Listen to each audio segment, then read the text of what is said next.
নমস্কার, শুরু করছে এখনকার দৈনন্দিন সংবাদ। আপনাদের সাথে আমি সুদীপ্তা। জমি বিবাদ নিয়ে সরগরম এলাকা, কাঠগড়ায় শাসক দলের নেতা, কটাক্ষ বিজেপির তদন্তে পুলিশ, অভিযোগ অস্বীকার শাসক দলের।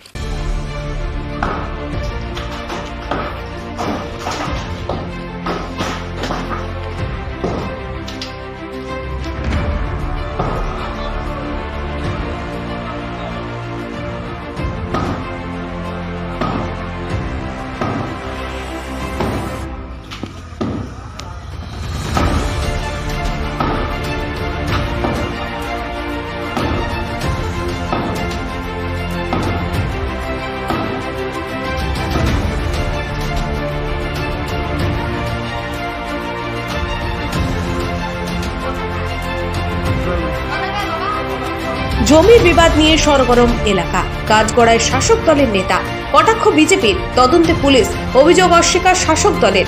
জমি জবরদখল মুক্ত করার নামে এক ব্যবসায়ীর বাড়িতে চড়াও হয়ে ভাঙচুর করার অভিযোগ উঠল তৃণমূলের বিরুদ্ধে। বাধা দেওয়ায় দুই মহিলাকে মারধরও করা হয় বলে অভিযোগ। মালদাহের হরিশ্চন্দ্রপুরে এই ঘটনাকে ঘিরে রবিবার দুপুর থেকেই তেতে ওঠে এলাকা। অভিযোগ, পঞ্চায়েতের জায়গা দখল করে পাঁচিল দিয়েছেন ব্যবসায়ী।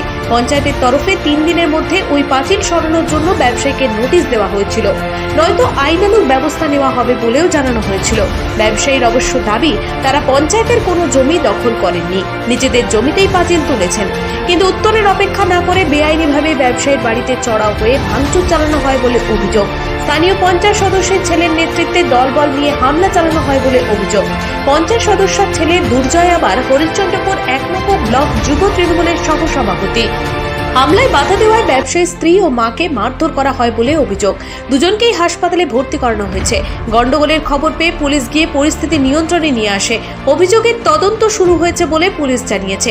তৃণমূল অবশ্য ঘটনায় জড়িত থাকার অভিযোগ অস্বীকার করে স্থানীয়রা হামলা চালিয়েছেন বলে দাবি করেছে। যদিও তৃণমূলই হামলা চালিয়েছে বলে দাবি করেছে বিজেপি। চাঁচলের এসডিপিও সজলকান্তি বিশ্বাস বলেন, পরিস্থিতি নিয়ন্ত্রণে রয়েছে, পুলিশ সমস্ত কিছুই খতিয়ে দেখে আইনানুগ পদক্ষেপ করবে। পুলিশ হরিশ্চন্দ্রপুর গ্রাম পঞ্চায়েত ও ব্যবসায়ীর পরিবার সূত্রে জানা গিয়েছে, ব্যবসায়ী পবন কেডিয়া মাস 2 আগে বাড়ির সীমানা পাঁচিল দিয়ে ঘিরে নেন, কিন্তু যাতায়াতের রাস্তা দখল করে পাঁচিল দেওয়া হয় বলে অভিযোগ। এদিন তৃণমূলের স্থানীয় সদস্যা জয়ন্তী দাসের ছেলে দুর্জয় দাস দলবল নিয়ে চড়াও হয়ে পাঁচিল ভেঙে দেয় বলে অভিযোগ। ব্যবসায়ী নিজের জমিতে পাঁচিল দিয়েছেন দাবি করে ফের নতুন করে পাঁচিল তোলার কাজ শুরু করেন। তারপর ফের বিপক্ষ চড়াও হয় বলে অভিযোগ। ওই সময় দুই মহিলাকে মারধর করা হয় বলেও অভিযোগ ওঠে। ব্যবসায়ী পবন কেডিয়া বলেন, আজকে সকালবেলা 10টার সময় টিএমসির নেতা দুর্জয় দাস আমার অফিসে এসে বলে পঞ্চায়েতের অর্ডার আছে, আমরা বাড়িটা ভাঙবো, প্রধানের অর্ডার আছে। প্রধানের কাগজটা আমি পরশু দিন রিসিভ করেছিলাম, প্রধান একটা কমপ্লেন দিয়েছিল, তার পরিপ্রেক্ষিতে আমি ওকে সোমবার দিন জবাব দেবো, তার মধ্যে 3 দিনের সময় লেখা আছে। ওই কাগজের মধ্যে কোনো দাগ নাম্বার, প্লট নম্বর কোনো কিছু নেই। তার সত্ত্বেও ওরা গায়ের জোর করে এসে নাগরমহলের জয়েনের বাড়ির ভিতর দিক থেকে এসে আমার প্রাচীরকে ভাঙে আঘাত করে, পুরো প্রাচীরটাকে ভেঙে দেয়। আমার বাড়িতে আমরা তখন ছিলাম না, আমার বাড়িতে আমার মা, আমার ওয়াইফ, ভাইয়ের ওয়াইফ, আমার 2 ছোট মেয়ে ছিল। ওরা আতঙ্কে চিৎকার করে এবং ফোন করে, তখন আমরা দৌড়িয়ে এসে আমরা থানাতে যাই, যে আমরা আইসি সাহেবকে জানাই। জানানোর পর আইসি সাহেব আমাদের বলেন একটা কমপ্লেন লিখিত দাও। আমি একটা কমপ্লেন লিখিত দিয়েছি। তারপর পুলিশ এসে ভেরিফিকেশন করেছে, ওদের কাছ থেকে শাবল, হাতুড়া, লাঠি, ডান্ডা সব ওরা নিয়ে গেছে। পর বিজেপির জেলা সম্পাদক কিষাণ কেডিয়া বলেন, তো এই ব্যাপারটা আপনি কিভাবে দেখছেন? এই ব্যাপারটা আমাদের হরিশ্চন্দ্রপুরে যে জিনিসটা টিএমসি করছে সেটা মানে লজ্জাজনক ব্যাপার। মানে এখানে ব্যবস্থা বন্ধ হয়ে যাবে টিএমসি অত্যাচারে। আমি এই ব্যাপারটা যখন শুনলাম, তা আমি হরিশ্চন্দ্রপুর থানার আইসিকে ফোন করে জানলাম। উনি বলছেন এটা আমার কোনো করার ব্যাপার নাই, বিডিও সাহেবের অর্ডার আছে, পঞ্চায়েতের অর্ডার আছে। যখন আমরা প্রধানের সঙ্গে যোগাযোগ করলাম, তো প্রধান বলছে আমি কোনো অর্ডার দেয়নি। আবার বিডিও সাহেবকে বলছে কি আমি কোনো অর্ডারই দেয়নি ভাঙার জন্য। আইসি সাহেব এখনও বলছেন যে আমার কাছে প্রধানের এবং বিডিও সাহেবের অর্ডার আছে। তো অর্ডারটা ওরা দেখাচ্ছে না। আর এখন ক্রিমিনালদেরকে নিয়ে এসে একটা বাড়িতে 50-60 জন নিয়ে এসে একটা বিজনেসম্যান বাড়িতে হামলা করেছে। এখন এই ঘটনাটা বিজনেসম্যান মিলে আমরা মার্চেন্ট অফিস কমার্সকে জানিয়েছি, মালদাকে, চাঁচল জেনেছে, এবং আমরা রাইটার্স বিল্ডিং নবান্নতে জানাচ্ছি, এবং এটা নিয়ে আমরা বৃহত্তর আন্দোলন করব। আজকে থানার সামনে এটা আমরা একদম তৃণমূলের ঘৃণ্য রাজনীতি। জেলা তৃণমূল নেতা দুলাল সরকার জানিয়েছেন, বলছি তৃণমূল নেতার বিরুদ্ধে এক ব্যবসায়ীর বাড়ি ভাঙচুর, এবং মারধরের অভিযোগ উঠছে, কি বলবেন? না, ব্যাপারটা ঠিক না। তৃণমূল নেতা বললে ভুল হবে। শুনছি যুব তৃণমূল করে কোনো সহসভাপতি, যাকে দল স্বীকৃতি দেয়নি, যুব তৃণমূল কংগ্রেসের সভাপতি জেলার, তিনি যদি কাউকে মনোনীত করে থাকে এবং এসব লোক যদি দলবিরোধী করে কাজ করে থাকে, অন্যায় কিছু করে থাকলে আমরা প্রশাসনকে বলবো, যদি কোনো রকম অভিযোগ হয়ে থাকে একদম প্রয়োজন। ঘটনাটি নিয়ে শুরু হয়েছে রাজনৈতিক চাপানুতোর। শাসক দলের বিরুদ্ধে ক্ষমতার অপব্যবহারের অভিযোগে সরব হয়েছেন অনেকেই। মালদা থেকে তনুজ জৈনের রিপোর্ট, দৈনন্দিন। শান্তি প্রতিষ্ঠিত হয়েছে জঙ্গলমহল, রক্তাক্ত ইতিহাসে জবনিকা হয়েছে। সেই অশান্তির বাতাবরণ আজ মুছে দিয়ে শান্তিতে ঘরে আছেন। রবিবার ঝাড়গ্রামে এসে এমন মন্তব্য করলেন রাজ্যের শ্রমিক নেতা দোলা সেন।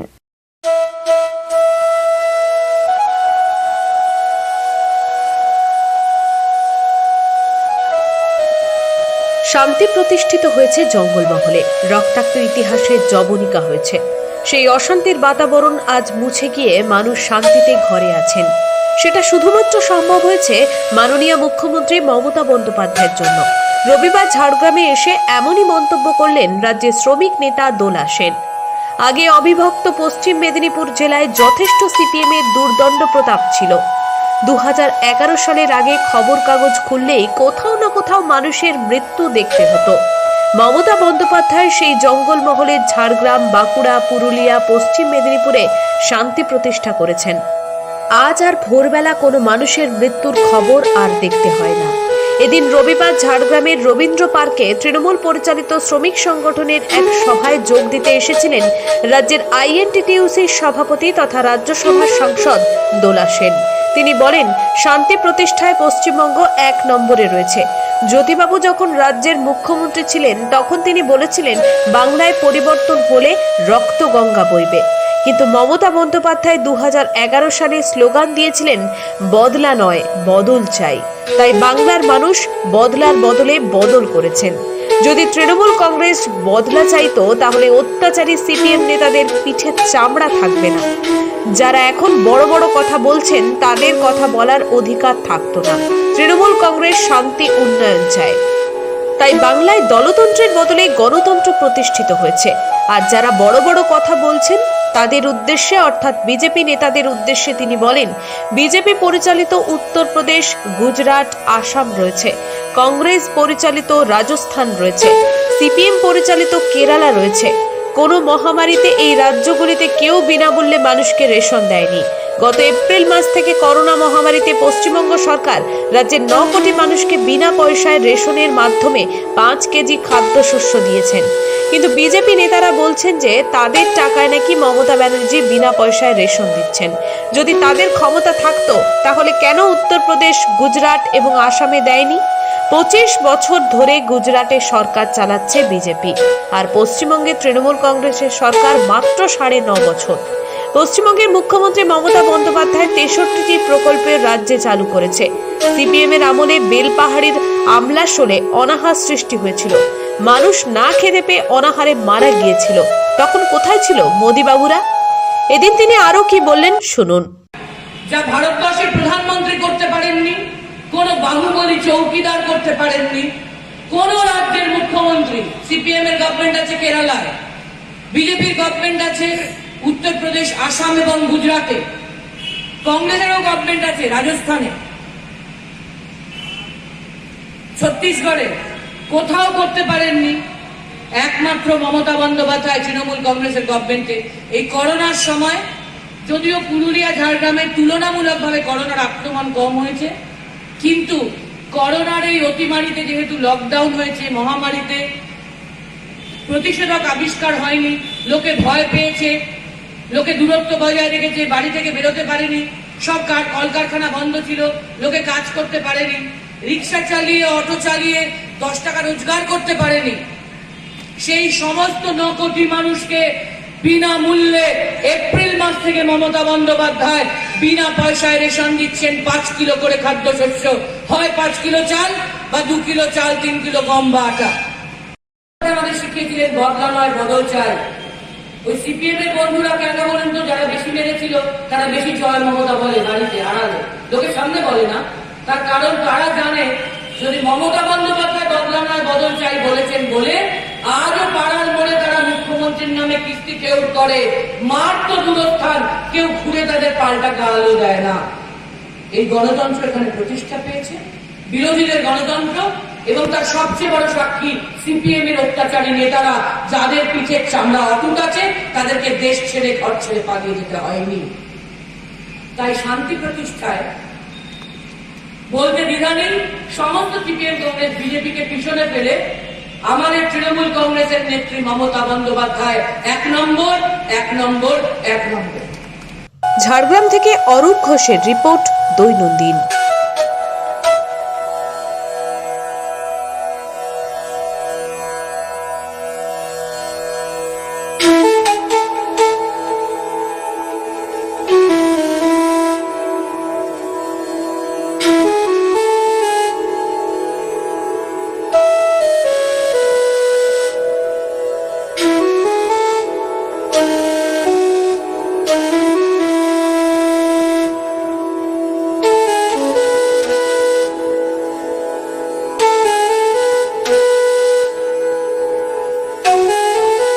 আগামীকাল অর্থাৎ মঙ্গলবার নন্দীগ্রামে রক্তাক্ত সূর্যোদয়ের বর্ষপূর্তিতে জনসভা করবেন রাজ্যের মন্ত্রী তথা নন্দীগ্রামের বিধায়ক শুভেন্দু অধিকারী। তার প্রস্তুতি চলছে জোর কদমে।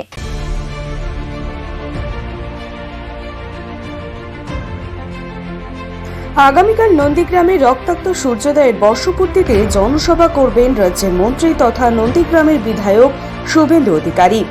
তারই এখন প্রস্তুতি চলছে জোর কদমে। সকাল থেকেই সভাস্থলের প্রস্তুতি একেবারে চোখে পড়ার মতো। আগামীকালের জনসভায় শুভেন্দু মূলত কি বার্তা দিতে চান সেদিকেই তাকিয়ে সকলে। সবার জন্য রাখা হয়েছে পর্যাপ্ত ভলেন্টিয়ারের ব্যবস্থা।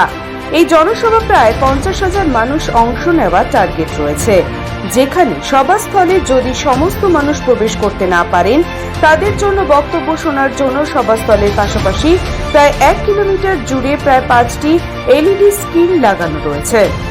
জনসভায় থাকছে 3টি মঞ্চ, একটিতে শহীদ পরিবারের সদস্যরা থাকবেন, আরেকটিতে শহীদের ছবি রাখার জন্য করা হয়েছে এবং আরেকটি থেকে বক্তব্য রাখবেন শুভেন্দু অধিকারী। সবার নিরাপত্তার জন্য সিসিটিভি লাগানো হয়েছে গোটা সভাস্থল জুড়ে।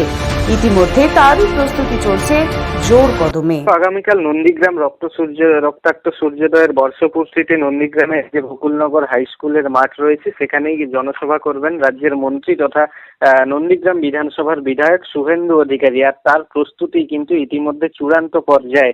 সকাল থেকেই আমরা যেমনটা লক্ষ্য করছি যে প্রস্তুতি একদম জোর কদমে চলছে।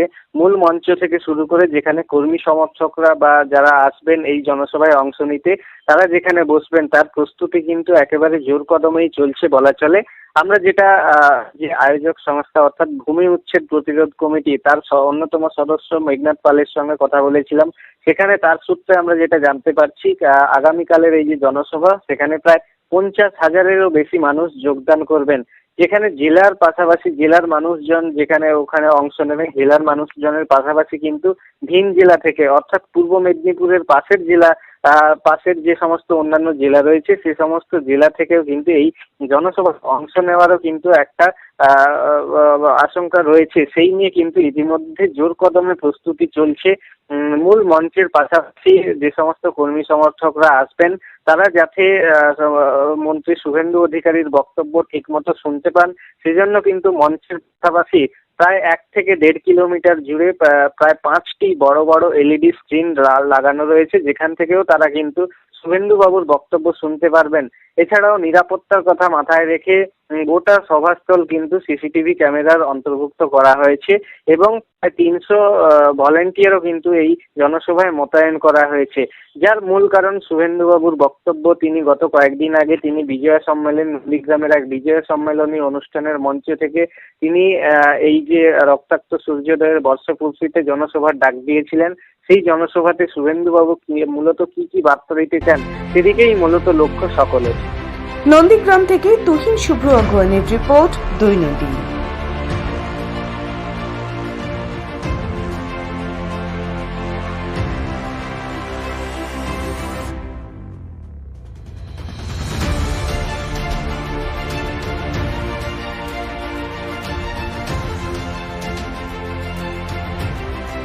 এখনকার দৈনন্দিন সংবাদ এই পর্যন্তই। পরবর্তী সংবাদের জন্য চোখ রাখুন দৈনন্দিনের পর্দায়। নমস্কার।